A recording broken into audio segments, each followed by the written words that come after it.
यतोऽन्वयादितरतश्चार्धेष्वभिज्ञस्वराट्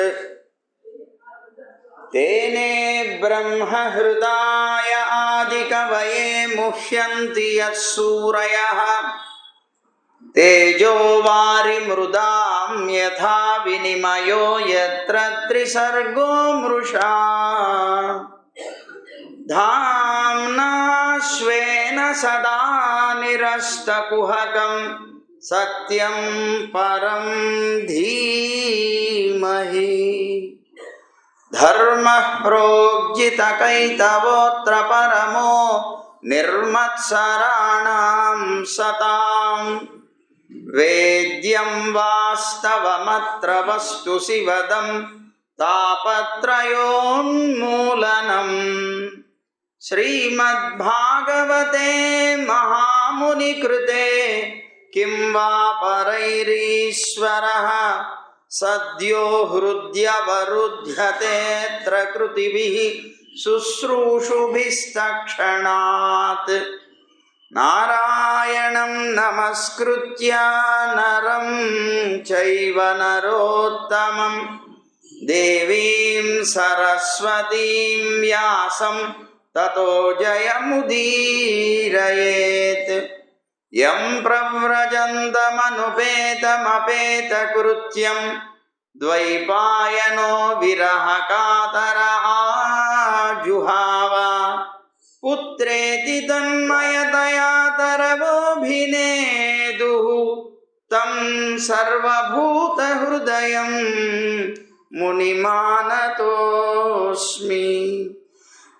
श्रीमद्भागवतं पुराणतिलकं यद्वैष्णवानां धनं यस्मिन् पारमहंस्यम् एकममलं सत्यं ज्ञानं परं गीयते यत्र ज्ञानविरागभक्तिनैष्कर्म्यमाविष्कृतम् निगमकल्पतरोर्गलितं फलं सुखमुखादमृतद्रवसंयुतं पिबत भागवतं रसमालयं मुहुरहो रसिका भुवि भावुकाः। ज्ञानानन्दमयं देवं निर्मलस्फटिकाकृतिम् आधारं सर्वविद्यानां हयग्रीवमुपास्महे श्रीरङ्गसिंहगिरिदेशिकपादसेवा प्राप्ताखिल द्रविडवेदरहस्यजातं श्रीगौतमान्वयजमाश्रितभागधेयं गोपालदेशिकमहं शरणं प्रपद्ये। संसारसागरे मग्नं दीनं मां करुणानिधे कर्ममोहगृहीताङ्गं मामुद्धर भवार्णवात्।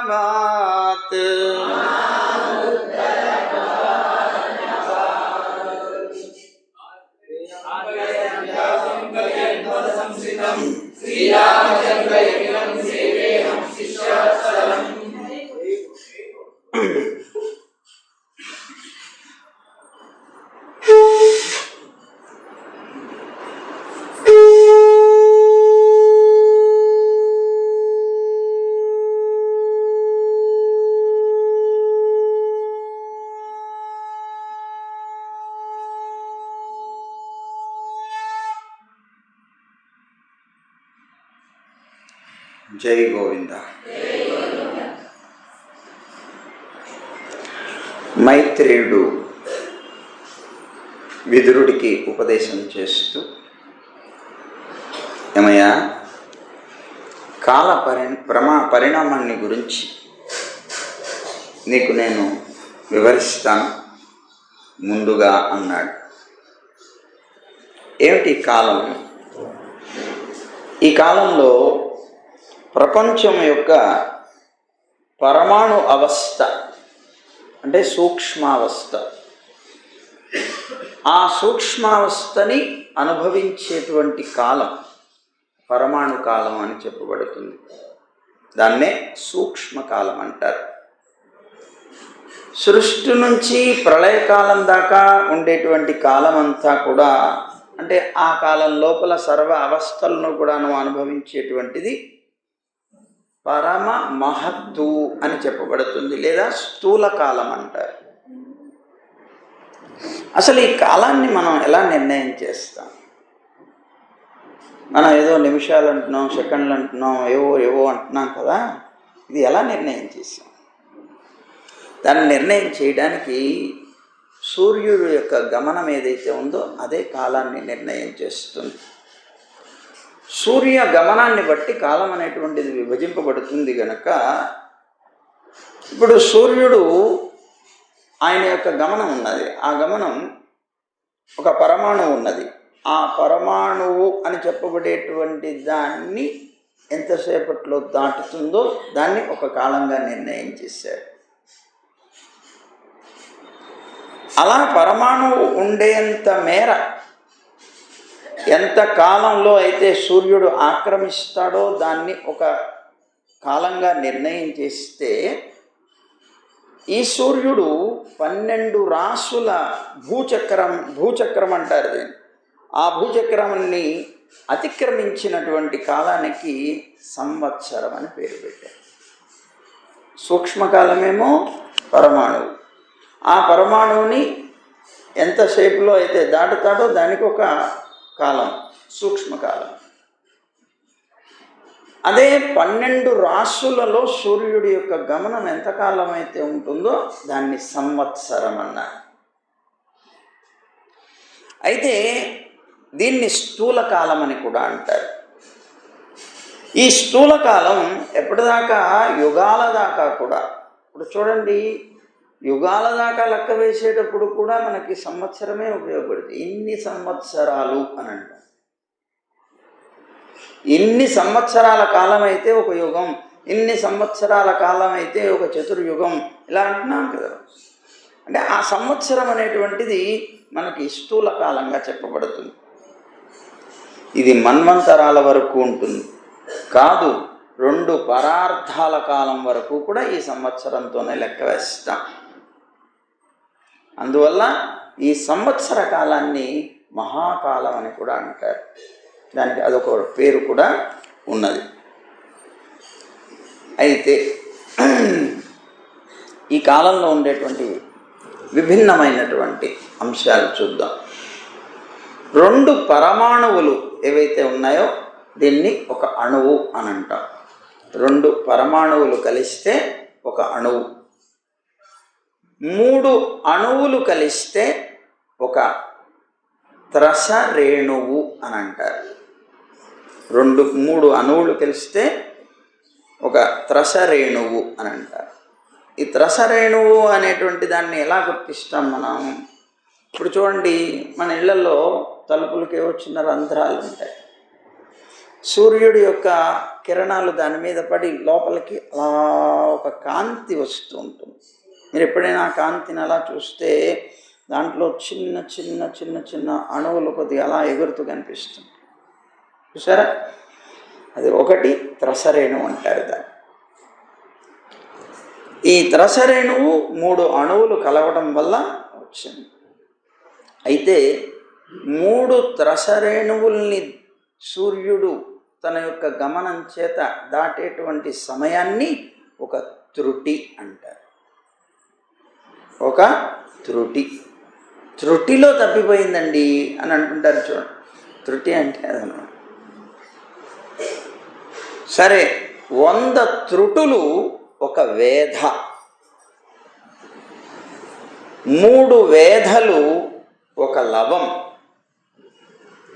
3 లవాలు ఒక నిమేషం, 3 నిమేషాలు ఒక క్షణం, 5 క్షణాలు ఒక కాష్ట, 15 కాష్టలు ఒక లఘువు, 15 లఘువులు ఒక ఘడియ. ఘడియ కాలం ఆగవయ్యా.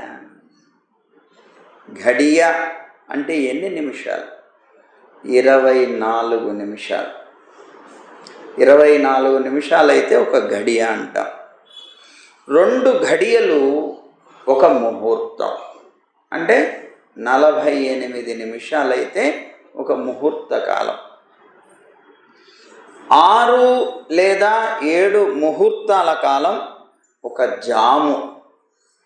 ఒక జాము అంటే రాత్రి కాలం కానీ పగల కాలం కానీ తీసుకుంటే దాంట్లో ఉండే 1/4, 4వ భాగం ఒక జాము అని అంటాం. 8 జాములు ఒక రోజు. 15 రోజులు అహోరాత్రాలు, రాత్రి పగలు కలుపుకొని 15 రోజులు ఒక పక్షం. 2 పక్షాలు ఒక నెల, ఒక మాసం. 2 మాసాలు ఒక ఋతువు. 3 ఋతువులు ఒక అయనం. 2 అయనాలు ఒక సంవత్సరం. ఇక్కడ దాకా కాలం ఇంత ఉందన్నమాట. మనం ఇప్పుడున్నటువంటి భాషల్లో సెకండ్లు, నిమిషాలు చెప్పుకుంటున్నాం. అసలు ఉన్నటువంటి కాలం ఇలా. సరే, మానవుల యొక్క ఒక మాసపు కాలం పితృదేవతలకి ఒక అహోరాత్రం అంటే ఒక రోజు. 2 అయనాలు మానవులకు ఉండేటువంటి 2 అయనాల కాలం అంటే ఒక సంవత్సర కాలం దేవతలకి ఒక రోజు. మనిషి యొక్క ఆయు ప్రమాణం 100 సంవత్సరాలు. మనిషి యొక్క ఆయువు 100 సంవత్సరాలు. అయితే ఈ సంవత్సరాలు కూడా 5 రకాలుగా ఉన్నాయి. సంవత్సరం, పరివత్సరం, ఇలావత్సరం, అనువత్సరం, వత్సరం అనేటువంటి పేర్లు. మళ్ళీ ఒక్కసారి చెప్తాం. సంవత్సరం, పరివత్సరం, ఇలావత్సరం, అనువత్సరం, వత్సరం అని మొత్తం 5 రకాలు సంవత్సరాలు. అయితే ఈ సంవత్సరం అని చెప్పబడేటువంటిది సూర్యుడు 12 రాసుల్లోనూ సంచరించేటువంటి కాలం. ఇందాక చెప్పుకున్నాం కదా, 12 రాసుల్లో సూర్యుడు సంచరించేటువంటి కాలానికి సంవత్సరం అని పేరు. అదే 12 రాసుల్లో బృహస్పతి సంచరించేటువంటి కాలానికి పరివత్సరం అని పేరు. సూర్యుడు సంచరిస్తే సంవత్సరం అన్నా, బృహస్పతి సంచరిస్తే పరివత్సరం అన్న. అలాగే ఇలావత్సరం అనేటువంటిది ఒకటి ఉంది. 300 సూర్యోదయాలతో 12 మాసాలు నిండింది. 300 సూర్యోదయాలతో 12 మాసాలు నిండినటువంటిది ఏదైతే ఉందో దానికి ఇలావత్సరం అని పేరు. తర్వాత చంద్రుడు 12 రాసుల్లో సంచరించేటువంటి కాలానికి అనువత్సరము అని పేరు. చంద్రుడు 12 రాసుల్లోనూ సంచరించేటువంటి కాలానికి అనువత్సరం అని పేరు. నక్షత్రాలు 12 రాసుల్లో సంచరించేటువంటి కాలానికి వత్సరము అని పేరు. ఇలా కాలాన్ని గురించి చెప్తూ ఉంటే విదురుడు ఒక ప్రశ్న వేశాడు. ఏమయ్యా, మరి ఇవంతా కూడా 3 లోకాలకు సంబంధించి చెప్పావు. మరి 3 లోకాల కన్నా బయట సంచరించేటువంటి మహానుభావులు ఉన్నారు కదా, ఆ జ్ఞానులైనటువంటి వాళ్ళ యొక్క పరమాయువు ఎంత? అది కూడా ఒకసారి చెప్పు. మానవుల యొక్క పరమాయువు 100 సంవత్సరాలు అన్నావు కదా, మరి 3 లోకాల కన్నా బయట ఉండేటువంటి వాళ్ళ యొక్క పరమాయువు ఎంత ఉంటుంది? అదేమిటో ఒకసారి చెప్తావా అని అడిగారు. అంటే అప్పుడు అసలు ముందు ఈ యుగాల గురించి చెప్తున్నా. ఒక విషయం, 12,000 దివ్య వర్షాలు ఒక చతుర్యుగం. దివ్య వర్షం అంటే ఇందాక చెప్పుకున్నాం, దేవతలకి మన సంవత్సర కాలం ఒక రోజుతో సమానం. దేవతలకి ఒక రోజు అంటే వాళ్ళ సంవత్సర కాలం మానవ కాలంలో ఎంత అవ్వాలి? 365 సంవత్సరాలు అయితే వాళ్ళకు ఒక సంవత్సరం. మనకి 365 సంవత్సరాలు అయితే వాళ్ళకు ఒక సంవత్సరం. అది దివ్య వర్షం అంటే. దివ్య వర్షం అంటే అదన్నమాట. 12,000 దివ్య వర్షాలు కలిగినటువంటి దానికి పేరు ఒక చతుర్యుగం అంటారు. చతుర్యుగం అంటే కృతయుగం, త్రేతాయుగం, ద్వాపరయుగం, కలియుగం, ఈ 4 కలిపి చతుర్యుగం. ఈ చతుర్యుగం యొక్క కాలం ఎంత? 12,000 దివ్య వర్షాలు. జాగ్రత్తగా అర్థం చేసుకోండి. మీకు అర్థం కాదు అంటున్నారు కనుక నెమ్మదిగా చెప్తున్నాను. ధర్మం 4 పాదాలతో ఉన్నటువంటిది కృతయుగం. ఈ కృతయుగం యొక్క పీరియడ్ కాలం ఎంత? 4,000 దివ్య వర్షాలు. 4,000 దివ్య వర్షాలు. అయితే మానవుల యొక్క కాల ప్రకారం అది ఎంత అవుతుంది?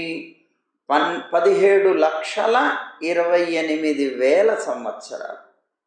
17,28,000 సంవత్సరాలు. ధర్మం 3 పాదాలతో ఉన్నటువంటి దానికి పేరేంటి? ఆ యుగం త్రేతాయుగం. ఆ త్రేతాయుగం 3,000 దివ్య వర్షాలతో ఉంటుంది.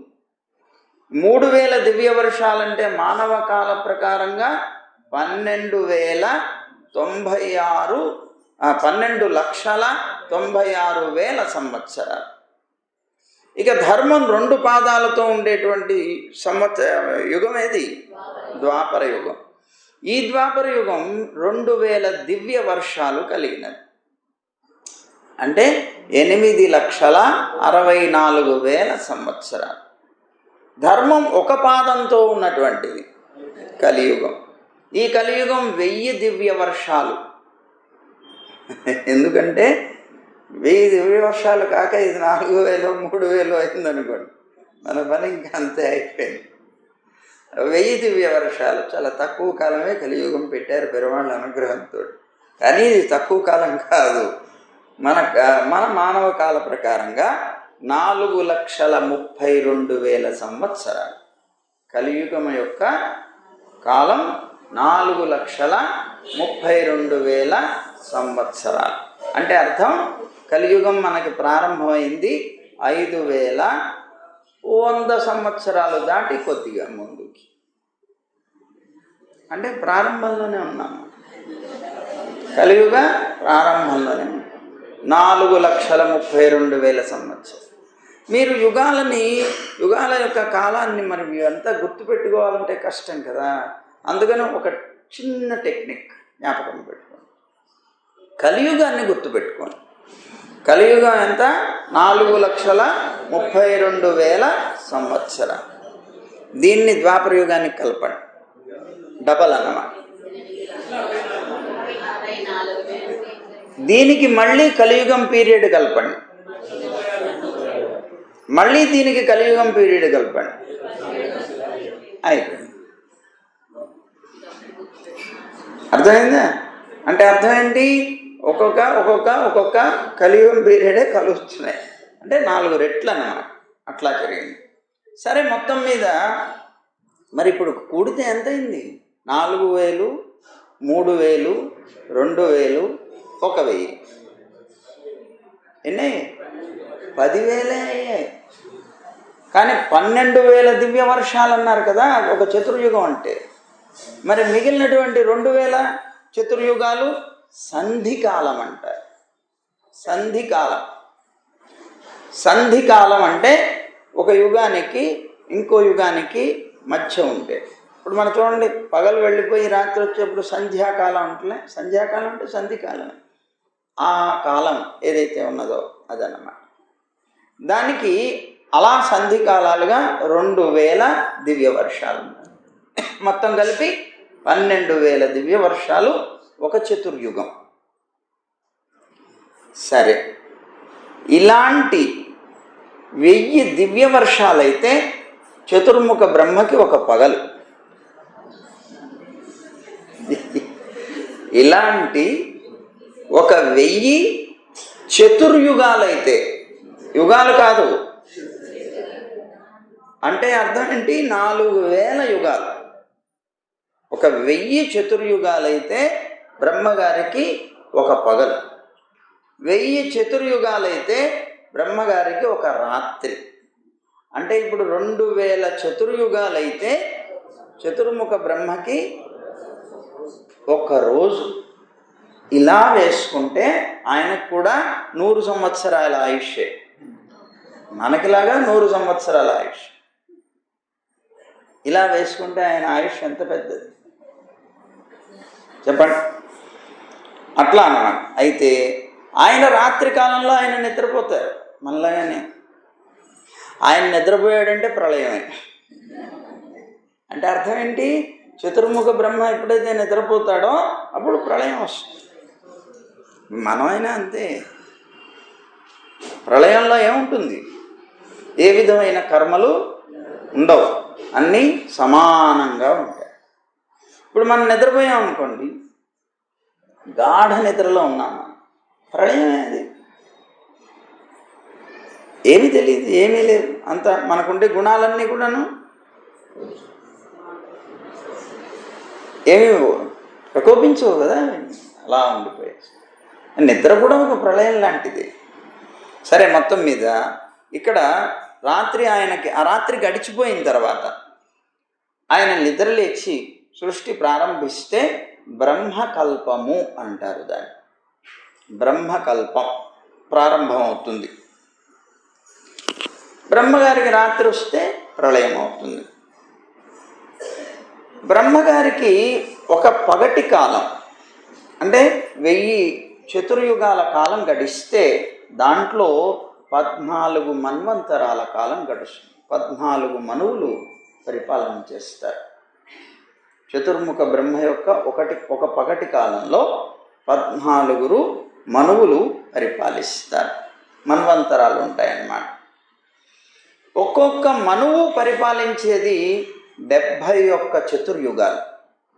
ఒక్కొక్క మనువు పరిపాలన చేసేది 71 చతుర్యుగాలు. 71 చతుర్యుగాల కాలం మానవ కాలంలో ఎంత? 36,65,75,000. ఇంతకాలం ఒక మనువు పరిపాలిస్తాడు. ప్రతి మన్వంతరంలో కూడా వేరువేరుగా మనువంశ రాజులు ఉంటారు, సప్త ఋషులు ఉంటారు, దేవతలు, ఇంద్రుడు, గంధర్వులు ఏర్పడుతూ ఉంటారు. ప్రతి మన్వంతరానికి మారిపోతారు. అయితే బ్రహ్మదేవుడి యొక్క ప్రతిరోజు సృష్టిలో 3 లోకాలు సృష్టింపబడుతూ ఉంటాయి. ఆయన ప్రళయకాలంలో 3 లోకాలు తగలబడిపోతాయి. మళ్ళీ సృష్టిలో 3 లోకాలు సృష్టింపబడుతుంటాయి. ఆ 3 లోకాలు ఏం చెప్పుకున్నా? భూలోకం, భూవర్లోకం, సువర్లోకం. ఇవి చెప్పుకున్నాం. సరే, ఈ మన్వంతరాల్లో పరమాత్మ సర్వగుణాలకి ఆశ్రయమైనటువంటి మను శరీరంతో పరిపాలన చేస్తాడు. మనువు మొదలైనటువంటి తన యొక్క మూర్తుల ద్వారానే ప్రపంచాన్నంతటినీ కూడా పరిపాలిస్తూ ఉంటాడు. బ్రహ్మదేవుడి యొక్క పగలు గడిచిపోయింది. ఆ సమయంలో ఈ బ్రహ్మదేవుడికి తమో గుణం ఆవరిస్తుంది. ఆ తమో గుణాన్ని స్వీకరించి ఆయన సృష్టిని నిలిపివేసి నిశ్చేష్టమైనటువంటి భావంతో ఉండిపోతాడు.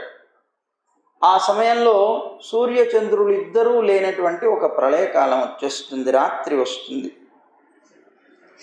ఆ సమయంలో భూలోకం, భువర్లోకం, సువర్లోకం ఇవన్నీ కూడా సంకర్షణుడి యొక్క ముఖంలో నుంచి వచ్చేటువంటి అగ్నుల చేత ఈ 3 లోకాలు కూడాను మాడిపోతాయి. ఈ మాడిపోయినటువంటి ఈ లోకాలన్నింటినీ ఆ విపరీతమైనటువంటి వేడి వచ్చేస్తుంది. ఆ వేడిని భరించలేక భృగువు మొదలైనటువంటి మహర్షులందరూ కూడా మహర్లోకంలో ఉంటారు. వాళ్ళందరూ ఆ మహర్లోకాన్ని వదిలేసేసి జనలోకానికి వెళ్ళిపోతారు. అప్పుడు 7 సముద్రాలు కూడా ప్రళయ వాయువు వలన మహా అల్లకల్లోలమైపోతాయి, ఉప్పొంగిపోతాయి. పెద్ద పెద్ద కెరటాలతోటి 3 లోకాలని ముంచేస్తాయి. తగలబడిపోయింది కదా, తగలబడిపోయినటువంటి 3 లోకాలని కూడాను ముంచేస్తాయి. ప్రళయ సముద్రంలో భగవంతుడు కళ్ళు మూసి యోగ నిద్రలో శేషశయ్య మీద పవళించి ఉంటారు. అప్పుడు జనలోకంలో ఉన్నటువంటి మునులందరూ కూడా ఆయన్ని స్తోత్రం చేస్తూ ఉంటారు. ఇట్లా బ్రహ్మ యొక్క 100 సంవత్సరాల పరమాయువు ముగిసిపోయిన తర్వాత ఆయన వెళ్ళిపోతారు. మళ్ళీ భగవత్ సంకల్పంతో ఇంకొక బ్రహ్మ ఈ జగత్తుని మళ్ళీ సృష్టించడానికి వస్తారు. అయితే ఇప్పుడు చతుర్ముఖ బ్రహ్మ యొక్క ఆయుర్దాయం ఎంత అయిపోయిందండి అంటే, ఈ బ్రహ్మ యొక్క ఆయుర్దాయాన్ని 2 భాగాలు చేశారు. 2 పరార్థములు అని అంటారు. 2 పరార్థాలు. ఇప్పుడు ఒక పరార్థ కాలం అయిపోయింది, 2వ పరార్థ కాలం గడుస్తోంది. అది ప్రారంభంలో ఉన్నాం మనం. అందుకనే మనం సంకల్పం చెప్పేటప్పుడు ద్వితీయ పరార్థే, కలియుగే ద్వితీయ పరార్థే చెప్పుకుంటున్నాం కదా. ఆ ద్వితీయ పరార్థం అంటే చతుర్ముఖ బ్రహ్మ యొక్క 50 సంవత్సరాలు నిండిపోయే ఆయనకి 2వ 50లో పడ్డారు. ఆ 2వ 50లో మొదట్లో ఉన్నాం. అయితే ఇది ఆ మొదటి పరార్థ ప్రారంభంలో శబ్ద బ్రహ్మ అంటే వేదం జన్మించింది. దానివల్ల దానికి బ్రహ్మకల్పం అని పేరు వచ్చింది.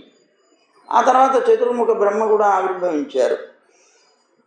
అయితే దాని యొక్క తుదిలో నారాయణుడి యొక్క నాభికమలం నుంచి పద్మం అనేటువంటిది ఉద్భవించింది కనుక ఆ ఉద్భవించినటువంటి కాలానికి పద్మకల్పం అని పేరు వచ్చింది. ఆ తర్వాత 2వ పరార్థ కాలంలో మొదటి కల్పానికి పేరు వరాహ కల్పం అని వచ్చింది. కారణం ఏమిటంటే ఆ మొదటి కల్పంలోనే వరాహస్వామిగా పరమాత్మ అవతారం ఎత్తారు. అందువల్ల వరాహ కల్పం అని వచ్చింది. ఇప్పుడు ఆ వరాహ కల్పంలోనే మనం ఉన్నాం. సరే, బ్రహ్మదేవుడి యొక్క ఈ 2 పరార్థాల కాలం నారాయణుడికి ఎంతో తెలుసా? ఒక రెప్పపాటు కాలం. చతుర్ముఖ బ్రహ్మకి ఉన్నటువంటి కాలాన్ని మనం అంచనా వేసి వామ్ము అనుకుంటున్నాం, ఆశ్చర్యపడుతున్నాం. ఇంత పెద్ద కాలం నారాయణుడికి ఒక రెప్పపాటు కాలంట. పరమాణువు మొదలుకొని 2 పరార్థాల వరకు కలిగినటువంటి కాలమంతా కూడా సర్వసమర్థమైనటువంటిది. ఇందులో ఏది తక్కువ కాదు. అయినప్పటికీ కూడా నారాయణుడి మీద ఈ కాలం తన ప్రభావాన్ని ఇసుమంత కూడా చూపించలేదు.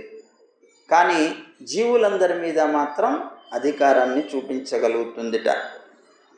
ప్రకృతి, మహత్తు, అహంకారం, పంచతన్మాత్రలు, దశేంద్రియాలు, అలాగే మనస్సు, పంచభూతాలు ఈ మొత్తం కలిపి 24 తత్వాలయ్యే. 25వ వాడు జీవుడు. అందుకే మనకి ఉపనిషత్తు ఏం చెప్తుంది? పంచవింశోయం పురుష అంటుంది. అంటే 25వ వాడు, 24 తత్వాలు ఇవన్నీ అన్నమాట. పరమాత్మ మొట్టమొదట నిన్న చెప్పుకున్నటువంటి ప్రాకృత సృష్టిలో సృష్టించినవన్నీ అవుతాయి. సరే, ఈ 24 తత్వాలతోనే ఈ బ్రహ్మాండం అనేటువంటిది సిద్ధమైంది. దీని యొక్క విస్తృతం ఎంతది? ఆ బ్రహ్మాండం యొక్క విస్తృతం ఒకసారి విందా. ఈ బ్రహ్మాండం లోపలి భాగం 50 కోట్ల యోజనాల విస్తీర్ణంట.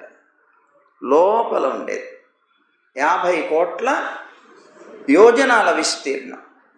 దానిపైన భూమి యొక్క ఆవరణం ఉంటుంది, అది 1 కోటి యోజనాలట.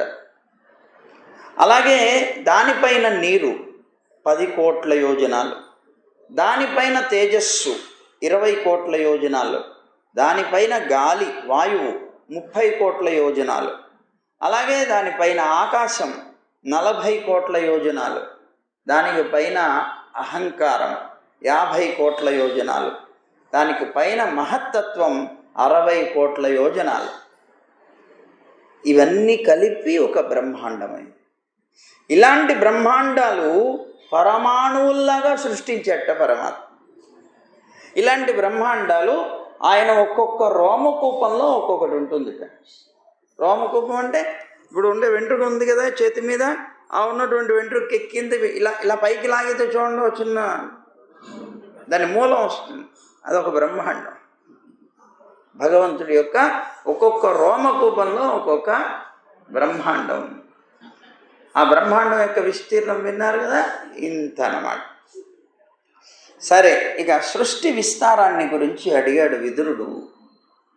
అడిగితే మైత్రేయుడు చెప్తున్నాడు, ఏమయ్యా, ఇంతవరకు నేను నీకు భగవంతుడి యొక్క కాలరూప మహిమని వివరించాను కదా, ఇక ఇప్పుడు వేదగర్భుడైనటువంటి అంటే చతుర్ముఖ బ్రహ్మ అంటే పరమాత్మ యొక్క కమలంలో నుంచి, నాభి కమలంలో నుంచి ఆవిర్భవించినటువంటి చతుర్ముఖ బ్రహ్మ చేసినటువంటి సృష్టిని వివరిస్తా.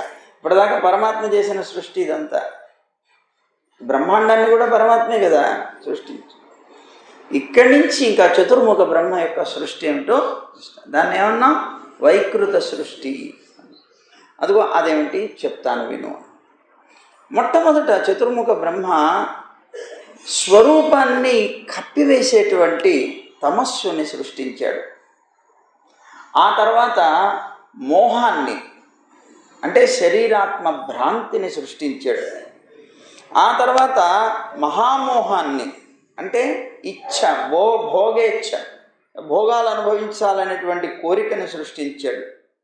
తర్వాత తామిశ్రం అనేటువంటి దాన్ని సృష్టించాడు, అంటే క్రోధం. ఆ తర్వాత అంధతామిశ్రం అనేటువంటి దాన్ని సృష్టించాడు, అంటే భోగ్య వస్తువు అయినటువంటిది, తాను అనుభవిస్తున్నటువంటి వస్తువు నశించిపోతే తానే మరణించినట్లుగా దుఃఖించడం అన్నమాట. చూడండి, చాలామంది అలాగే బాధపడతారు. అది అంధతామిశ్రం అంటారు.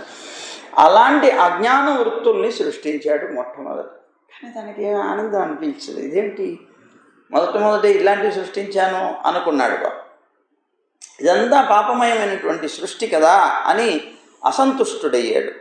అప్పుడు భగవంతుని యొక్క ధ్యానం చేశాడు. స్వామి, ఇదేమిటి సృష్టి చేద్దామంటే మొట్టమొదట ఇలాంటిది వచ్చింది అని బెంగపడి భగవంతుని గురించి ధ్యానం చేసి నిర్మలమైనటువంటి అంతఃకరణుడై పరమాత్మని భావన చేస్తే భగవంతుని యొక్క అనుగ్రహంతో ఇక మంచి సృష్టి ప్రారంభించాడు. ఆయన యొక్క మొట్టమొదటి సృష్టిలో సనక, సనందన, సనాతన, సనత్కుమారులు అని చెప్పబడేటువంటి వారిని సృష్టించాడు. వాళ్ళని సృష్టించిన తర్వాత, నాయనా మీరంతా కూడా నేను చేసేటువంటి సృష్టి కాలంలో సహకరించండి, మీరు సృష్టి చేయండి అన్నాడు. అనేటప్పటికే ఆ నలుగురు కూడాను మేము అసలు ఏమీ చేయమన్నా, నిష్క్రియులమై ఇంద్రియాలని జయించి మేము తపస్సు చేసుకుంటాం తప్ప సృష్టికి మేము ఉపకరించాము అన్నారు. మాకు మోక్ష మార్గమే కావాలన్నారు. చాలా చెడ్డ చికాకు వచ్చేసింది కాదండి. మరి మీకు పుట్టినటువంటి పిల్లలందరూ కూడా సన్యాసం తీసుకుంటా అంటే మీరేం చేస్తారు? ఒప్పుకుంటారా? గొడవపడిపోతారు. ఎంత గొడవపడతారు? అదో చతుర్ముఖ బ్రహ్మకి తాను సృష్టించిన మొట్టమొదటి సృష్టి ఇలా వ్యర్థమైపోతోందని చాలా కోపం వచ్చేసింది. చాలాసార్లు చెప్పారు, వినలేదు. ఆ కోపం వచ్చి ఆయన నిగ్రహించుకోలేకపోయాడు. అందులో రజోగుణం ప్రధానంగా ఉన్నటువంటి వాడు కోపం విపరీతంగా వచ్చి నిగ్రహించుకోలేక, ఆ కోపం వల్ల చూడండి, బాగా కోపం వచ్చినప్పుడు ఏం చేస్తాం? ఇలా అంటాం. ఇలా అనగానే ఏమవుతాయి? భృకుటి ముడి వేయడం అంటారు. ఈ రెండు కూడా దగ్గరకు వచ్చేస్తాయి ఇలా భృకుటి. అలా వచ్చినప్పుడు వెంటనే ఆ కోపం వలన ఆ ముడిపడినటువంటి వీటి మధ్యలో నుంచి ఒక చిన్న చెమట బిందువు పుట్టింది కోపంతో. ఆ పుట్టినటువంటి చెమట బిందువు కిందకి రాలింది. అది ఏమైంది? ఎరుపు, నలుపు అంటే నీలలోహిత రూపం అంటారు. ఆ రూపంలో పక్కన ఒక రూపాన్ని దాల్చింది. ఒక కుమారుడు, ఒక పుత్రుడు పుట్టాడు. ఆయన యొక్క భృకుటి నుంచి ఒక పుత్రుడు పుట్టాడు. పుట్టి వెంటనే బోరున ఏడుస్తున్నాడు అతను. ఏడుస్తూ ఏడుస్తూ, తండ్రి నాకేం పేరు పెడతావు, నా స్థానాలు ఏమిటి, నేనేం చేయాలి అని బోరున ఏడుస్తున్నాడు. ఏడుస్తూ పుట్టాడు కనుక అన్నాడు, నాన్న నీకేం పేరు పెడతావు అని అడిగావు కదా, నువ్వు రోదిస్తూ పుట్టావు కనుక రుద్రుడు అని పేరు పెడుతున్నానయ్యా అన్నాడు. రుద్రుడు అని నీకు పేరు పెడుతున్నాను. నువ్వు అడిగావు, నీకు ఇంకా పేర్లు కావాలి, చెప్తున్నాను. నీకు పేర్లు చాలా ఉన్నాయి, నీకైతే రుద్రుడని పేరు పెడుతున్నాను.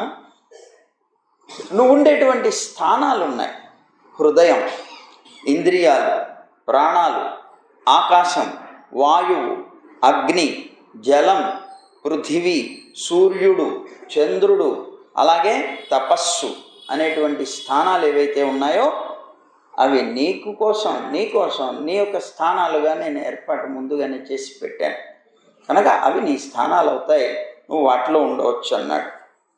అయితే మరి నా పేర్లు, నీకున్నటువంటి పేర్లు మన్యువు, ఆ 10 స్థానాలకి రూపాలు ఉండాలి, ఆ రూపాలకి పేర్లు ఉండాలి. ఆ పేర్లలో ఒకటి మన్యువు, మనువు, మహీననుడు, మహానుడు, శివుడు, ఋతధ్వజుడు, ఉగ్రరేతుడు, భవుడు, కాలుడు, వామదేవుడు, ధృతవ్రతుడు అనేటువంటి పేర్లు నీకు ఉంటాయి. నీకు 11 మంది భార్యలు ఉంటారు. అంటే ఒక్కొక్క రూపానికి ఒక్కొక్కరు. వారిలో ధీవృత్తి, ఉశన, ఉమ, నియుత, సర్పి, ఇలా, అంబిక, ఇరావతి, సుధ, దీక్ష, రి అనేటువంటి వాళ్ళందరూ రుద్రాణులు అవుతారు. అంటే నీకు రాణులు అవుతారు. వీళ్లతో నువ్వు సృష్టి చేయి, నువ్వు కూడా ఒక ప్రజాపతివి అని అన్నాడు చతుర్ముఖ బ్రహ్మ.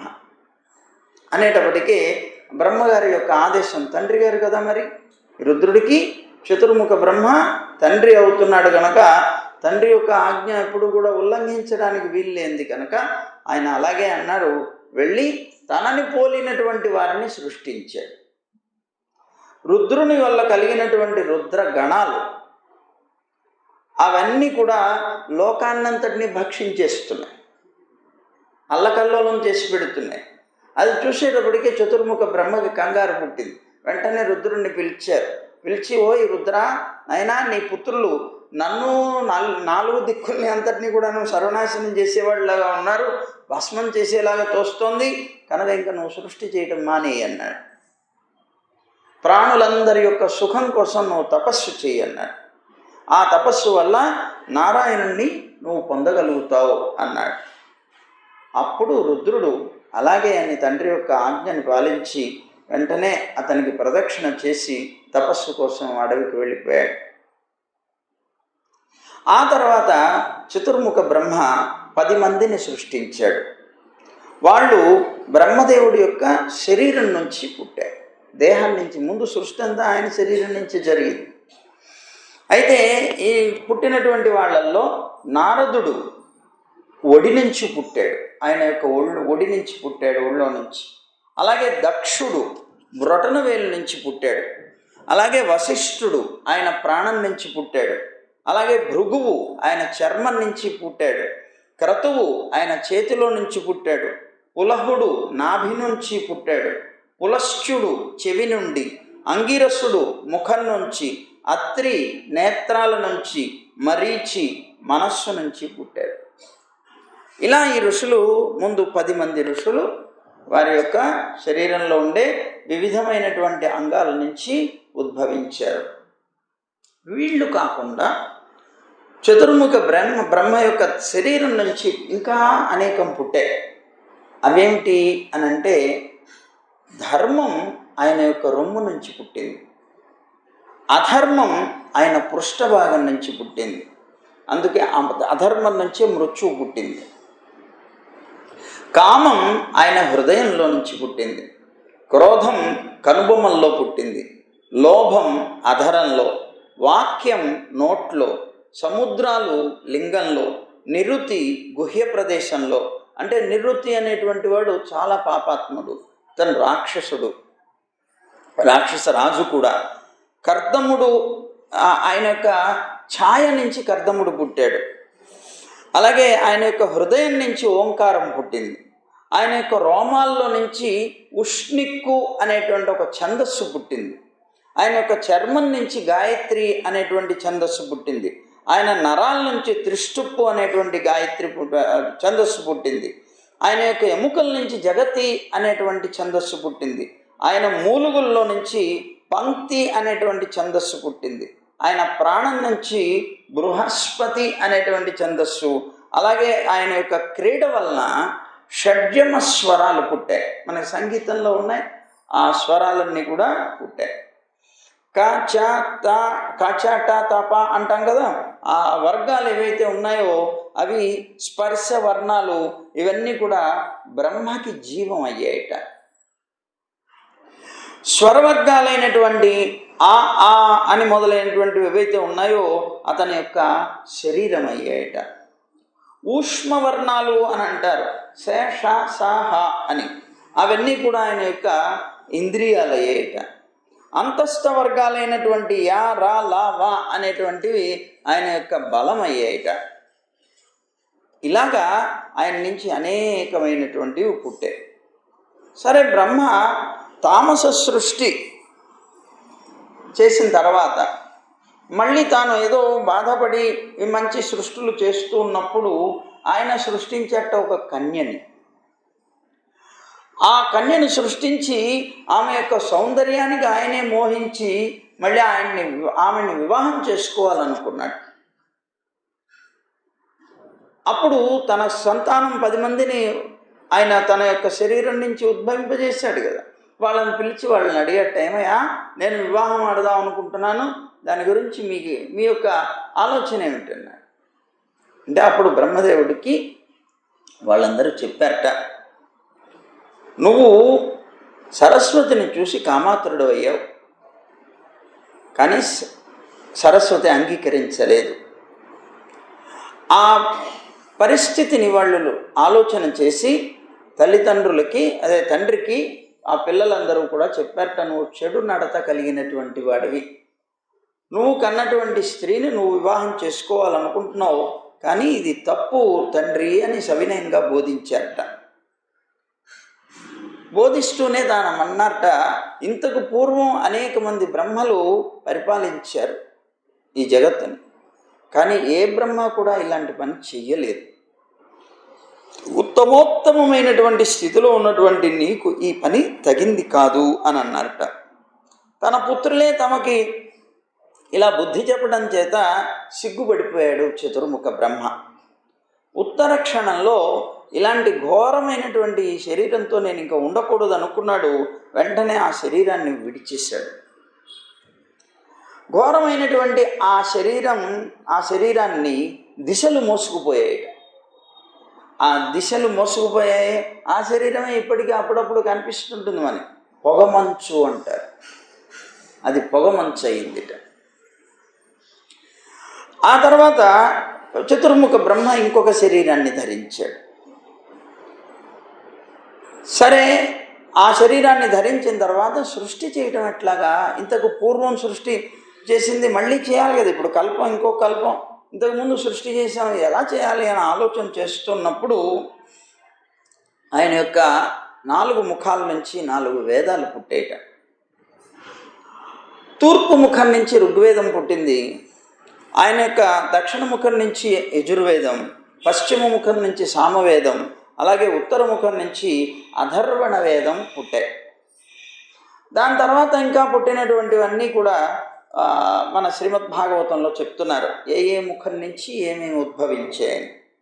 వేదాలు ఇలా పుడితే హోత చేయవలసినటువంటి మంత్ర స్తోత్రాల కర్మలు ఏవైతే ఉంటాయో అవన్నీ కూడాను ఆయన యొక్క తూర్పు ముఖం నుంచి పుట్టాయి. అంటే యజ్ఞం, ఆయన యొక్క శరీరం నుంచి మనం చెప్పుకున్నప్పుడు ఆయన ముఖం నుంచి బ్రాహ్మణులు, వేదము, యజ్ఞం పుట్టాయి.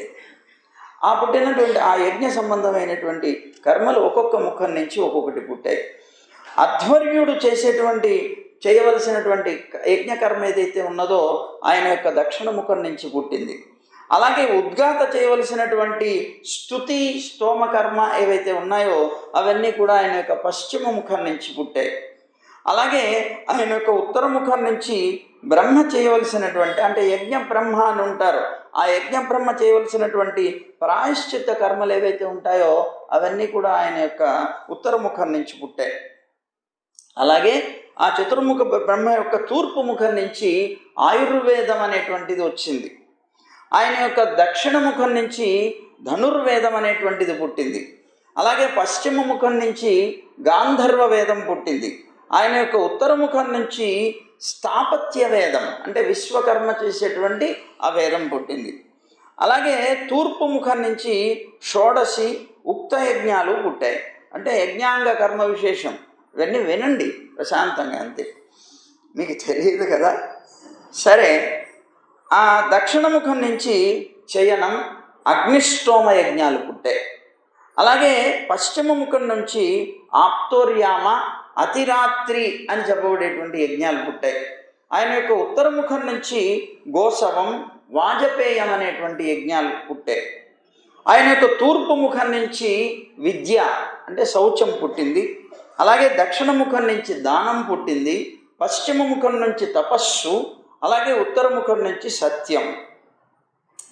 ఆయన తూర్పు ముఖం నుంచి బ్రహ్మచర్యం, దక్షిణ ముఖం నుంచి గార్హస్థ్యం, అలాగే పశ్చిమ ముఖం నుంచి వానప్రస్థం, అలాగే ఉత్తర ముఖం నుంచి సన్యాసం. ఆ తర్వాత తూర్పు ముఖం నుంచి ఆన్వీక్షకి అంటే తర్కశాస్త్రం పుట్టింది. అలాగే దక్షిణ ముఖం నుంచి త్రయీ అంటే వేద విద్య పుట్టింది. అలాగే పశ్చిమ ముఖం నుంచి వార్త అంటారు కామశాస్త్రం పుట్టింది.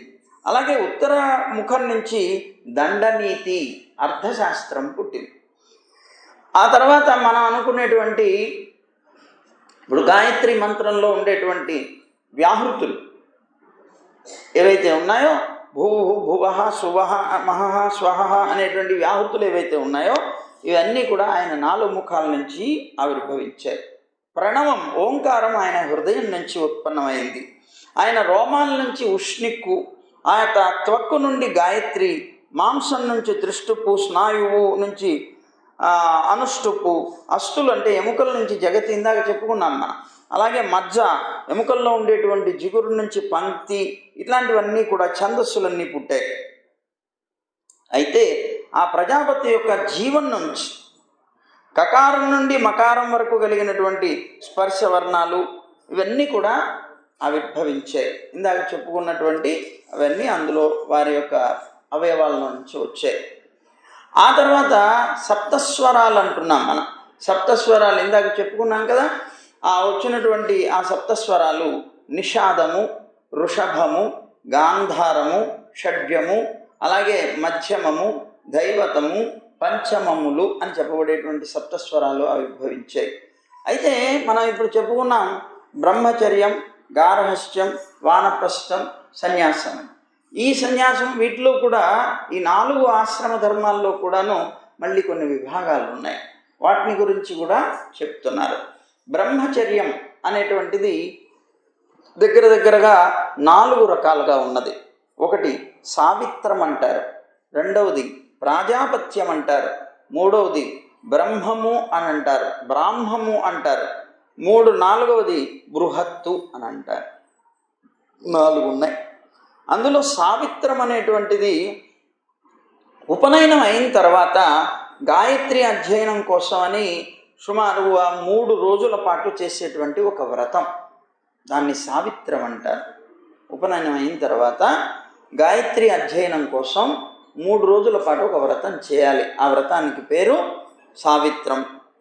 తర్వాత ప్రాజాపత్యం అనేటువంటిది ఒకటి ఉంది. ఇది ఏడాది పాటు చేసేటువంటి ఒక బ్రహ్మచర్యం. ఏడాది పాటు 1 సంవత్సర కాలం పాటు చేసేటువంటి బ్రహ్మచర్యానికి ప్రాజాపత్యం అని పేరు.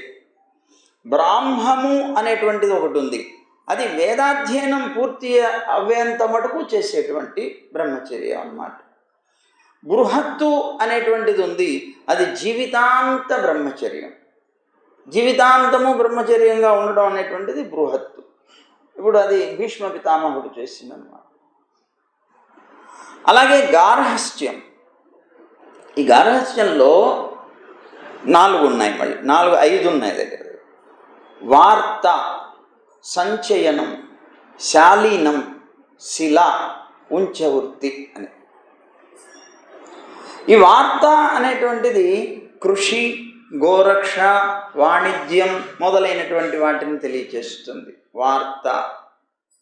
అలాగే సంచయం అనేటువంటిది యాచన మొదలైనటువంటి వృత్తులతో జీవన విధానాన్ని చూపిస్తుంది.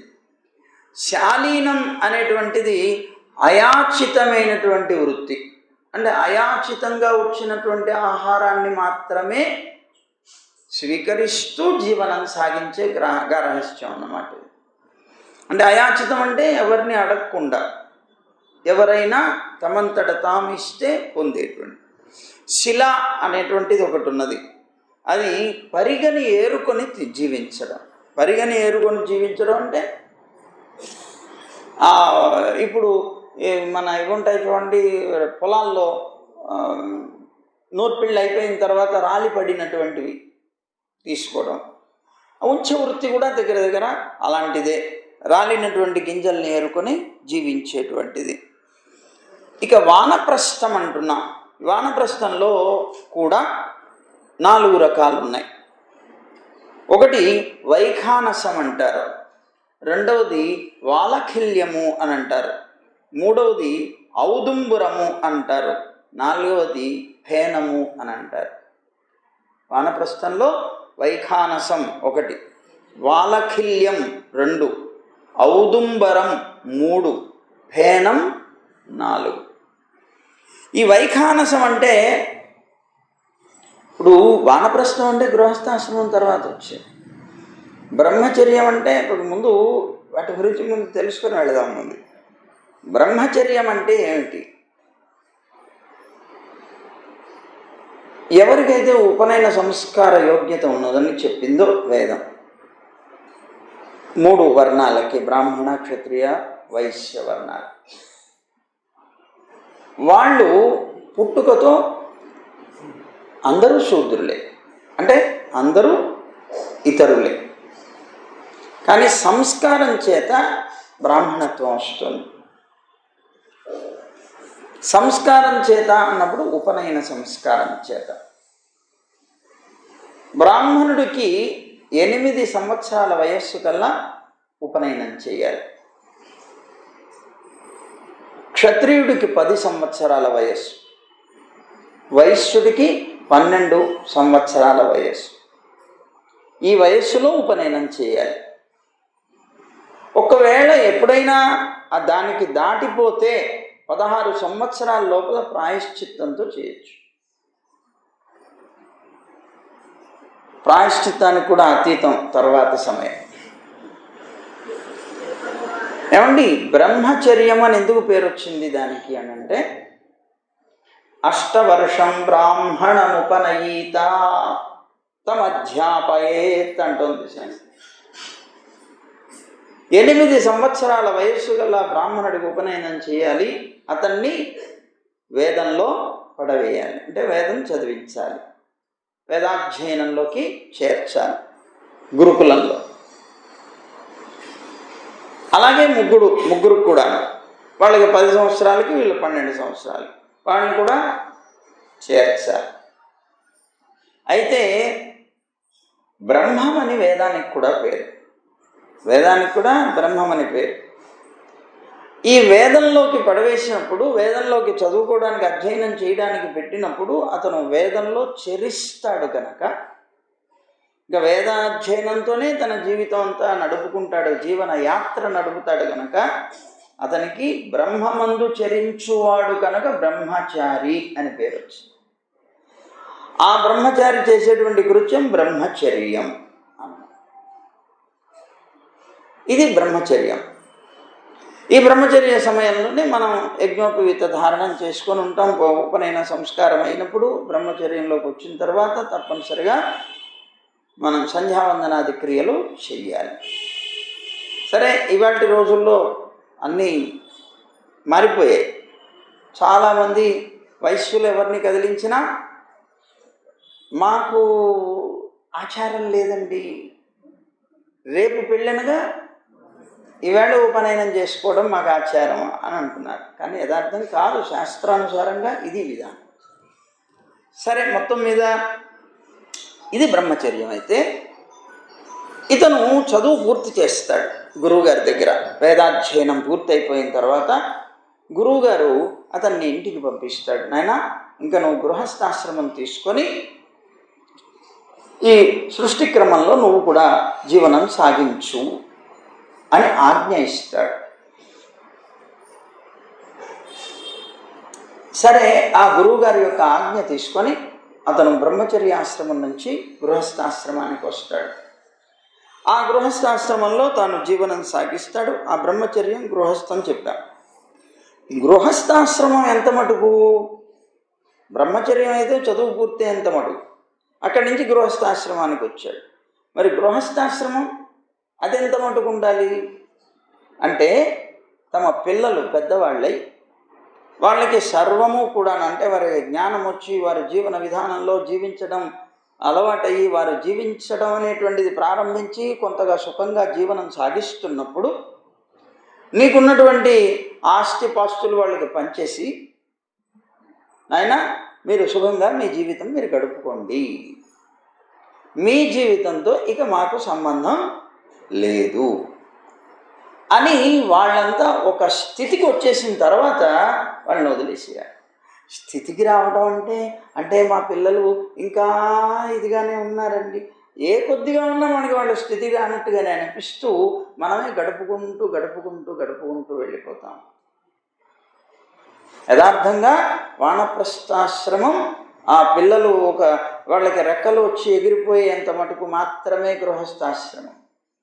వాళ్ళకి రెక్కలు వచ్చి వాళ్ళు స్వతంత్రంగా జీవించగలిగేటువంటి స్థితిలో ఇంకా వాళ్ళకి పూర్తిగా ఒప్పగించేసి వీరు పూర్తిగా పరమాత్మ సంబంధమైనటువంటి జీవన విధానం సాగించారు. ఇది వానప్రస్థం. ఆ వానప్రస్థంలో ఎలా ఉండాలి అనేది చెప్తున్నారన్నమాట. ఇప్పుడు వైఖానసం అనేటువంటిది ఒకటి ఉంది. కొంతమంది వానప్రస్థులు ఇలా జీవిస్తారు. ఎలాగా? సాగు చేయకుండానే పండేటువంటి గింజల్ని తిని బ్రతుకుతారు. వాళ్ళు వండుకోటాలు గట్రాలు ఉండవు, ఆ గింజలతో జీవిస్తారు. వాలఖిల్యం అయితే మన వానప్రస్థానికి భార్యాభర్తలు ఇద్దరూ వెళ్తారు. ఇద్దరూ కూడా వనాల్లో వానప్రస్థ జీవనం సాగిస్తారు. వాళ్ళు వానప్రస్థ జీవనం సాగిస్తూ తపస్సు చేసుకుంటూ ఇలా జీవనం సాగిస్తూ ఉన్నప్పుడు వాళ్ళలో పూర్తిగా బంధం పోతుంది. వాళ్ళని వదిలి ఇక్కడికి వచ్చారు, భగవత్ సంబంధమైనటువంటిది మనసుకు అలవాటు చేస్తున్నారు. అలవాటు చేయగా బంధాలు పూర్తిగా పోతాయి. పోయి వాళ్ళకి పరిపూర్ణమైనటువంటి వైరాగ్యం వస్తుంది. వాళ్ళ యొక్క జీవన కాలం ఇంకా కనుక ఉన్నట్లయితే ఆ వైరాగ్యం చేత భర్త సన్యాసాశ్రమాన్ని స్వీకరించవచ్చు భార్య యొక్క ఆమోదంతో. అయితే ఇక్కడ ఈ వైఖానసం అని చెప్పబడేటువంటి దాంట్లో ఇలా సాగు చేయనవసరం లేకుండా పండినటువంటి గింజలతో జీవనం సాగించడం. వాలఖిల్యము అనేటువంటిది ఇంకొకటి ఉన్నది. కొత్తగా ఆహారం లభించగానే దాచిపెట్టినటువంటి ఆహారాన్ని పంచేయాలి. ఆ క్రమంలో వాలఖిల్యాన్ని అంటే అర్థం ఏంటి? కొంత సంపాదించాడు, రేపటి కోసం దాచాడు, ఇవాళ మళ్ళీ కొంత దొరికిన తర్వాత పాతది పనిచేసేయాలి, కొత్తది ఉంచుకోవాలి. అది వాలఖిల్యం. ఔదుంబరము అనేటువంటిది ఒకటి ఉంది. ఉదయం లేవగానే ఎటువైపు అయితే తన ముఖం చూస్తుందో, అంటే తన చూపు పడుతుందో ఆ దిశకి వెళ్ళి అక్కడ దొరికేటువంటి ఫలాలు మొదలైనటువంటివి తెచ్చుకొని తిని బ్రతకడం. చెట్లకి రాలినవి, మళ్ళీ చెట్టు నుంచి కోయకూడదు, రాలినవి మాట. మనకి ఇవన్నీ తెలియదు. మనం జీవితకాలం గృహస్థాశ్రమమే అనుకుంటూ బ్రతుకుతున్న వాళ్ళం, మనకి ఇవన్నీ తెలుస్తాయా? మనం ప్రాణం వదిలేదాకా గృహస్థాశ్రమంలోనే ఉండాలనుకుంటున్న వాళ్ళం. ఇంకెంత మనకి ఇవన్నీ ఎక్కడ తెలుస్తాయి? తెలియవు.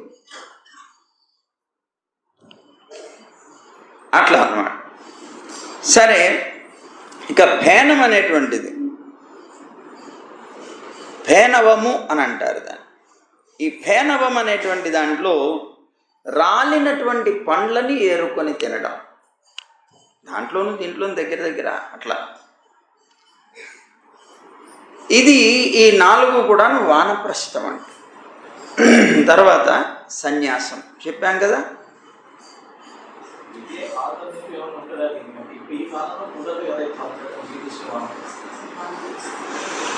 ఎందుకు కుదరదు?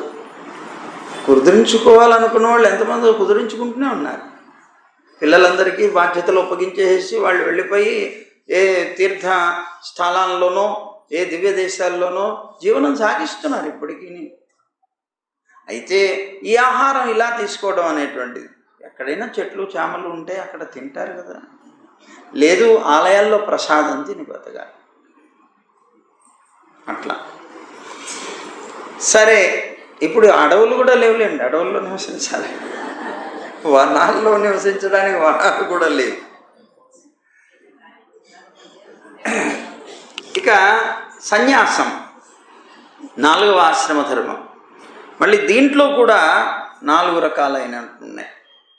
కుటీచకులు అని అంటారు. కుటీచకము అనేటువంటిది ఒకటి, బహూదకము అనేటువంటిది ఒకటి, హంసము అనేటువంటిది ఒకటి, పరమహంసము అనేటువంటిది ఒకటి.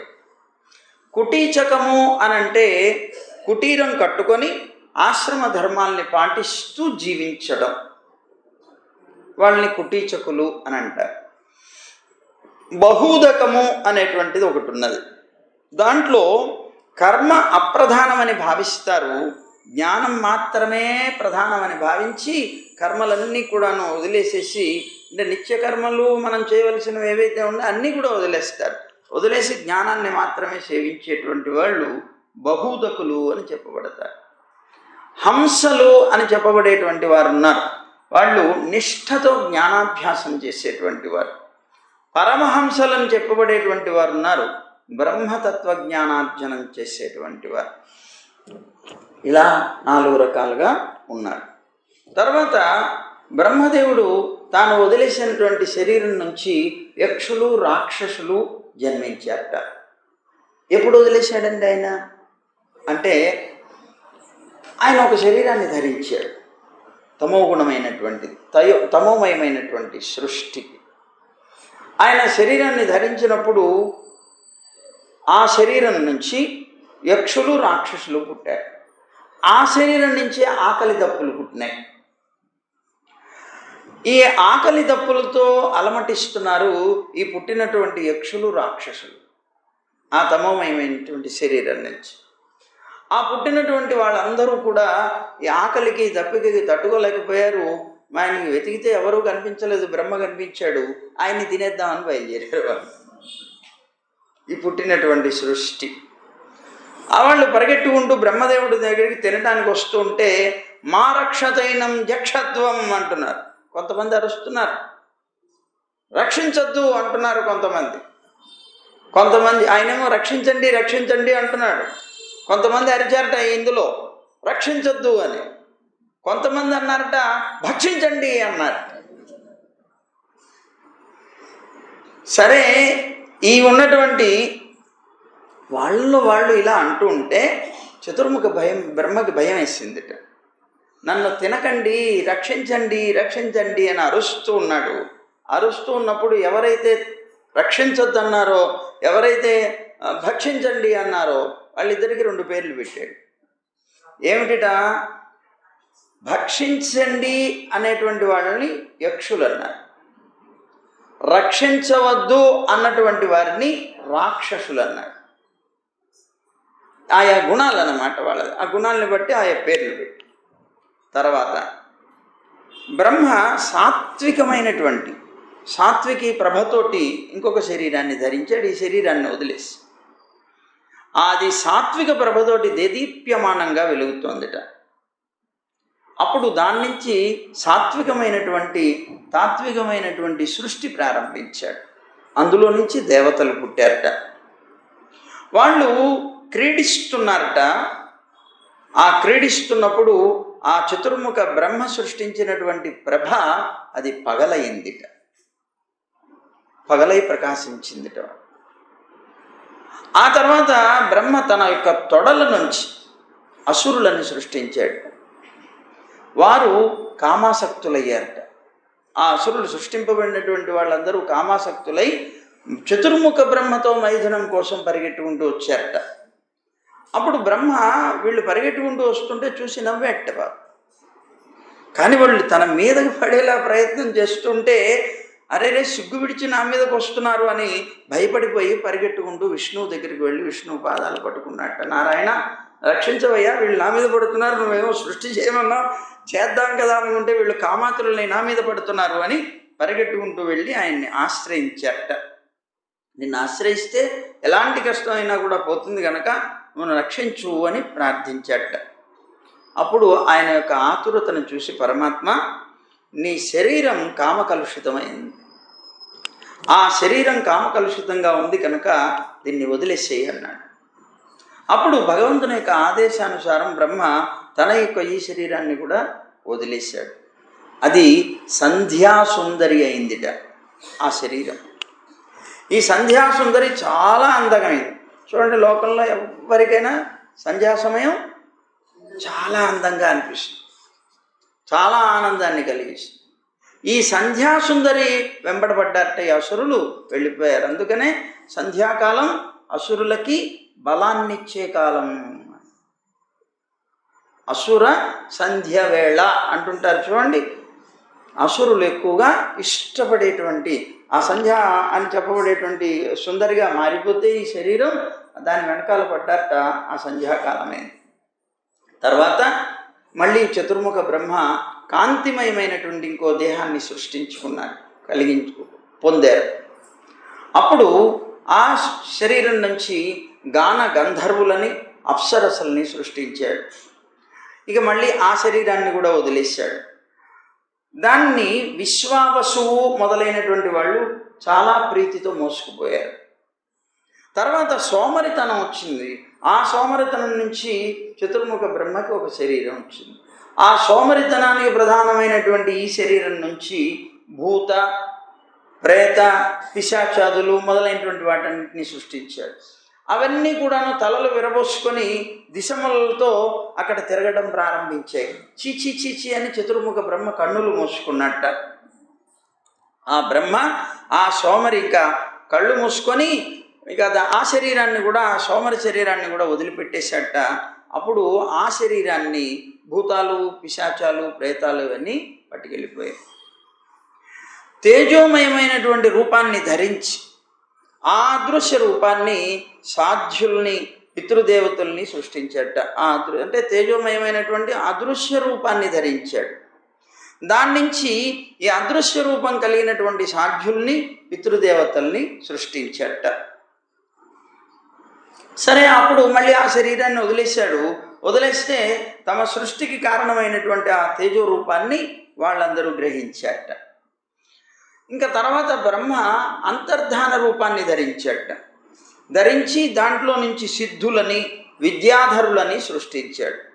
వాళ్ళందరూ కూడా ఆ అంతర్ధాన రూపాన్ని అంటే సృష్టించి మళ్ళీ ఆ శరీరాన్ని వదిలేస్తున్నాడు. ఆ శరీరాన్ని వాళ్ళందరూ కూడా తీసుకొని వెళ్ళారు. అంతర్ధాన రూపాన్ని వదిలేస్తే వాళ్ళందరూ పొందితే వాళ్ళందరూ అంతర్ధానం అనేటువంటి స్థితిని పొందుతారు. వారందరూ ఆ శరీరాలు పొందుతారు అన్నమాట. ఆ విధంగా వచ్చింది. సరే, అప్పుడు చతుర్ముఖ బ్రహ్మ తన ప్రతిబింబాన్ని చూసుకున్నాడు. ఆ ప్రతిబింబంలో నుంచి కిన్నెరులను పుట్టించాడు, కింపురుషులను పుట్టించాడు. వాళ్ళు ఆ ప్రతిబింబ రూపాన్ని గ్రహించారట.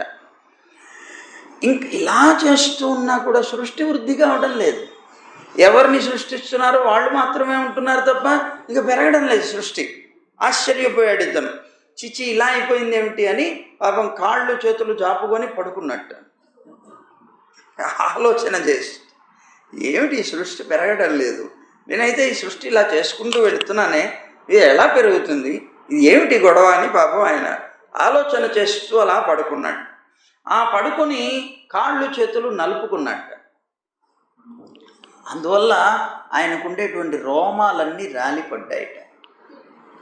అవన్నీ పాములయ్యాయట. పడగలు కలిగినటువంటివన్నీ సర్పాలు, నాగులయ్యాయట. ఇలా సర్ప సృష్టి ఆ విధంగా జరిగింది. సరే, ఇది అవ్వగా తర్వాత ఈయనకి ఇదే బాధ. ఎంత సృష్టి చేస్తున్నా సృష్టి పెరగడం లేదు. ఎవరిని సృష్టించారో వాళ్ళు మాత్రమే ఉంటున్నారు. ఈ సృష్టి వ్యాపించటం లేదేంటి అని దీనికి ఏదైనా దైవ విఘాతం ఉన్నదేమో అని అనుకున్నాడు. ఆలోచించి అలా ఆలోచిస్తూ ఉండగానే అనుకోకుండా అతని యొక్క శరీరం 2 భాగాలైపోయింది. అతని శరీరం 2 భాగాలైపోయిందట. ఆ భాగంలో ఒక భాగం పురుషుడు, ఒక భాగం స్త్రీ అయిందిట, మిథునమైందిట. కా అంటే బ్రహ్మ. కా అంటే పేరు, బ్రహ్మకి కా అని పేరు. కా అనేటువంటి బ్రహ్మ వల్ల విభజించబడింది కనుక శరీరానికి కాయము అని పేరు వచ్చింది. శరీరానికి కాయం అని పేరు ఉంది కదా. ఎందుకు వచ్చింది ఆ పేరు అని అంటే, కా అని చెప్పబడేటువంటి బ్రహ్మ చేత విభజింపబడింది కనుక కాయం అని పేరు వచ్చిందట. సరే, బ్రహ్మ నుంచి ఏర్పడినటువంటి పురుషుడికి స్వయంభూమనువు అనేటువంటి ఒక పేరు వచ్చింది. అతను తొలి సార్వభౌముడు ఈ లోకానికి అంతటికి. బ్రహ్మ నుంచి ఏర్పడినటువంటి స్త్రీ ఉన్నదే, ఆమె శతరూప. ఒకటి గుర్తుంచుకోండి, బ్రహ్మ నుంచి పుట్టలేదు వీళ్ళు. ఏమయ్యారు? బ్రహ్మే 2 భాగాలయ్యాడు. ఆ శతరూప అని ఆమెకి పేరు వచ్చింది. ఈవిడ తొలి మహారాణి. అప్పటి నుంచే స్త్రీ పురుషుల యొక్క కలయిక చేత సంతానం అనేటువంటిది ప్రారంభమైంది, సృష్టి ప్రారంభమైంది. స్వయంభూ మనువుకి శతరూప వలన ప్రియవ్రతుడు, ఉత్తానపాదుడు అనేటువంటి 2 సంతానం కలిగారు. ఆ తర్వాత పురుషులు, ఆ తర్వాత ఆకూతి, దేవహూతి, ప్రసూతి అని చెప్పబడేటువంటి 3 పుత్రికలు కలిగారు సంతానంగా. ఈ ఆకూతి అని చెప్పబడేటువంటి కుమార్తెని రుచి ప్రజాపతికి ఇచ్చి వివాహం చేశాడు. ఆ తర్వాత దేవహూతి అని చెప్పబడేటువంటి ఆమెని కర్దమ ప్రజాపతికి ఇచ్చి చేశాడు వివాహం. ప్రసూతి అని చెప్పబడేటువంటి కుమార్తెని దక్ష ప్రజాపతికి ఇచ్చి వివాహం చేశాడు. ఆ 3 యొక్క సంతానమే ఈ జగత్తంతా వ్యాపించింది. ఇలా ఉంది. తర్వాత విదురుడు మైత్రేయుడితో అంటున్నాడు, స్వయంభూ మనువు యొక్క చరిత్ర వినాలనుందయ్యా. అతను నారాయణుని ఎలా ఆశ్రయించాడని విన్నాను మహాభాగవతోత్తముడు. అది ఎలా, ఏమిటి ఆయన యొక్క చరిత్ర అని అడిగాడు. అడిగితే దానికి సమాధానం చెప్తున్నాడు. మంచి ప్రశ్న వేశావు అని. శృతస్య పుంసాం శుచిరశ్రమస్య నన్వంజసా సూరిభిరీడితోర్థః యత్తద్గుణానుశ్రవణం ముకుంద పాదారవిందం హృదయేషు యేషాం. మహాభాగవతోత్తముడైనటువంటి ఆ మనువు యొక్క, స్వయంభూ మనువు యొక్క చరిత్రను అడిగావు. యథార్థంగా భాగవతోత్తముల చరిత్ర వినాలి. అందులో నారాయణుడిని ఆశ్రయించినటువంటి వారి యొక్క హృదయంలో ఎప్పుడూ కూడా నారాయణుడి యొక్క చరణారవిందాలు విరాజిల్లుతూ ఉంటాయి. అలాంటి వారి యొక్క గుణాలని శ్రవణం చేయడమే పురుషుల యొక్క బహుకాల శాస్త్ర అభ్యాస ఫలము. ఎంతో కాలం కష్టపడి శాస్త్రాలు చదివితే దాని ఫలం ఏమిటి అంటే, ఎవరైతే నారాయణుని హృదయంలో నిలుపుకోగలిగేటువంటి మహాభాగవతోత్తములు ఉన్నారో వారి యొక్క చరిత్రను వినడమే.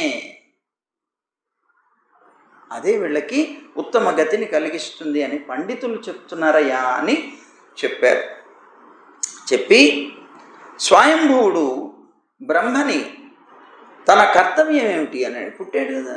పుట్టిన తర్వాత అంటే, పుట్టడం అంటే మీన్స్ అలా అయిపోయిన తర్వాత, విభజన జరిగిన తర్వాత ఆ స్వయంభూ మనువు చతుర్ముఖ బ్రహ్మని అడిగాడు, ఏమయ్యా నా కర్తవ్యం ఏంటి, నేనేం చేయాలి అని అతనికి ఆత్మార్పణం చేశాడు. దానికి చాలా సంతోషపడ్డాడు చతుర్ముఖ బ్రహ్మ. చతుర్ముఖ బ్రహ్మ చాలా సంతోషపడి తాను అంటున్నాడు కదా, వా వీరుడా, మాత్సర్యం లేనటువంటి వాళ్ళు అంటే కుళ్ళు, కుచ్చితం, అసూయ ఇలాంటివి లేనివాళ్ళు సావధాన చిత్తంతో పెద్దల పట్ల మర్యాద పద్ధతి కలిగినటువంటి పుత్రులు ఎవరైతే ఉన్నారో వాళ్ళు తమ శక్తిని అనుసరించి తండ్రి గారు ఏమి ఆజ్ఞ ఇస్తే ఆ ఆజ్ఞని ఆదరంతో పాలించడమే వారి యొక్క కర్తవ్యం. ఎప్పుడైతే తండ్రి గారి యొక్క ఆజ్ఞని వాళ్ళు పాలించారో అప్పుడు తండ్రి గారి యొక్క సేవ చేసుకున్న భాగ్యం వాళ్ళకి. అదే గొప్ప సేవ. సేవ అంటే ఏమిటి? నాన్న నువ్వు అంటే చాలా ఇష్టం, కానీ నువ్వు చెప్పింది నేను విన్నాడు అనుకోండి, దాని ప్రేమ ఉన్నట్లా లేనట్లా? ఎప్పుడైతే ఆజ్ఞని తూచా తప్పకుండా పాటిస్తాడో అప్పుడే యథార్థంగా అతని యందు గౌరవం ఉన్నట్లు, ప్రేమ ఉన్నట్లు. దాన్ని బట్టే తెలుస్తుంది వీళ్ళకి నిజంగా మా మీద ప్రేమ ఉన్నదా లేదా తల్లిదండ్రులకి. కనుక ఏది ఆజ్ఞాపించారో అది పాటించడం అనేటువంటిది చేయాలి. నువ్వు నన్ను ఆజ్ఞని అడుగుతున్నావు. కొంతమంది అడిగేవాళ్ళు ఉండరు, చేసుకుపోతూ ఉంటారు. సంతానం తల్లిదండ్రులను అడగరు, చేసుకుపోతూ ఉంటారు. ఎవరా ఇలా చేశావు? చేశానులే. కానీ నిజమైనటువంటి సంతానం, ధర్మపరుడైనటువంటి సంతానం ప్రతిదీ తండ్రి యొక్క ఆజ్ఞ తీసుకొని ఆ ఆజ్ఞ ఏదైతే ఉందో అది మాత్రమే ఆచరిస్తూ జీవించగలిగేవాడు కావాలి. నిన్ను చూస్తే నాకు చాలా సంతోషంగా ఉంది. నువ్వు పుట్టిన తర్వాత నీదో నువ్వేదో చేయడం కాకుండా నా కర్తవ్యం ఏమిటి అని నా దగ్గరకు వచ్చి నన్ను శరణాగతి చేసి మరి అడుగుతున్నావు. సంతోషం నాయన, నువ్వు ప్రజాపాలన చెయ్యి అన్నాడు. ప్రజాపాలన చేయమని బ్రహ్మగారు అనేటప్పటికే స్థలం ఎక్కడుందన్నాడు. ఎక్కడ ప్రజాపాలన చేయాలి? మొత్తం జలమయం అయిపోయింది, నేను ఎక్కడ చేయాలి అని అడిగాడు. అంటే సర్వప్రాణులకి నివాస స్థానం పృథివీ, భగవంతుడి చేత సృష్టింపబడింది. ఇదేమైంది? ప్రళయ జలంలో మునిగిపోయింది. దాన్ని పైకి తేవడానికి ప్రయత్నించు అన్నాడు. నీకు స్థలం కావాలన్నావు కదా, పృథివీ ఒక్కటే లోకంలో అందరూ నివసించడానికి యోగ్యమైన స్థానం. కనుక వాళ్ళందరూ నివసించడానికి యోగ్యమైన స్థానం ప్రళయ జలాల్లో మునిగింది కనుక అది బయటికి తెచ్చుకో అన్నాడు. ప్రయత్నించమన్నాడు. కానీ అతనొక్కడు ఏం తేగలడు? బ్రహ్మ ఆలోచించాడు, అరే నేను ఇంతకు ముందు ఈ జలంలో ఉన్నది కదా అని జలం అంతా తాగేశానే, మళ్ళీ ఈ జలం అంతా వచ్చి చేరింది ఇక్కడ అనుకున్నాడు చతుర్ముఖ బ్రహ్మ. ఇంకా ఏం చేయాలో ఆయనకి అర్థం కాలేదు. జలమంతా తాగేసినా మళ్ళీ జలమంతా వచ్చి అది మునిగిపోతే ఎన్నిసార్లని నేను తాగలను ఆలోచనలో పడ్డాడు. ఇలా తాను ఆలోచిస్తున్న సమయంలో ఆది మధ్యాంతరహితుడైనటువంటి వాడు, పరాత్పరుడైనటువంటి పరమాత్మ నారాయణుడు ఆయన యొక్క నాసిక నుండి, నాసికా రంధ్రం నుంచి వరాహ రూపంలో అవతరించారు అని చెప్పారు. చెప్తే నాయన వరాహ రూపంలో అవతరించారంటున్నావు, వరాహ రూపంలో ఎలా అవతరించారు? కారణం ఏమిటి? ఆయన వరాహ రూపంలో అవతరించడానికి కారణం ఏమిటి? దాన్ని అడిగితే దానికి సమాధానం చెప్తున్నారు. అసలు ముందు వైకుంఠాన్ని వర్ణిస్తున్నారు.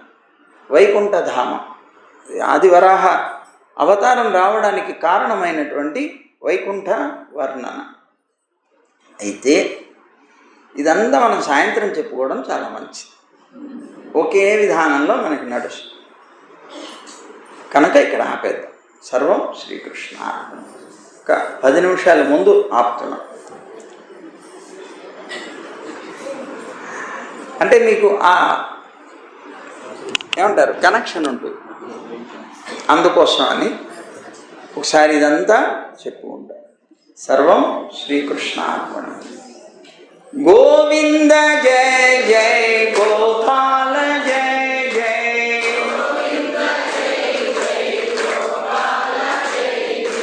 రాధారమణ హరి గోవింద జయ జయ,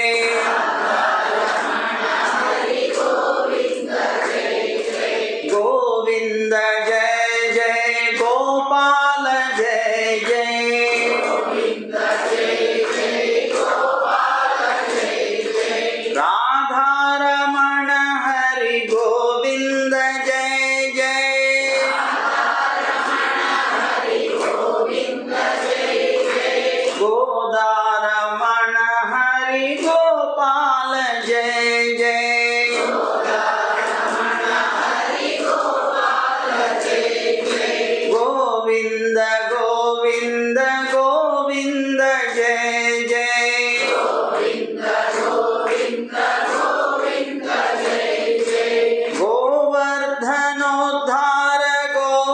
गोविंद जय जय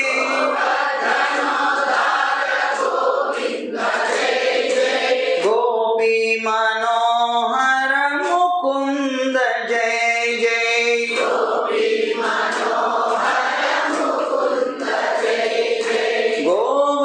गोवर्धनोद्धार गोविंद जय जय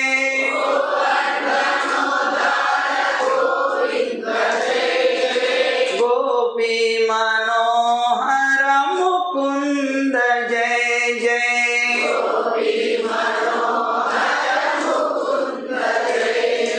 गोविंद जय जय गोपाल जय जय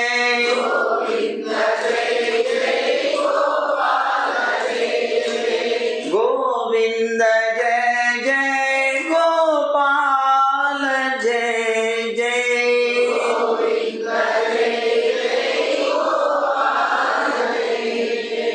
जय गोविंदा जय जय गोविंदा जय जय जय गोविंदा जय श्रीमन्नारायण जय जय श्रीमन्नारायण जय जय जय श्रीमन्नारायण।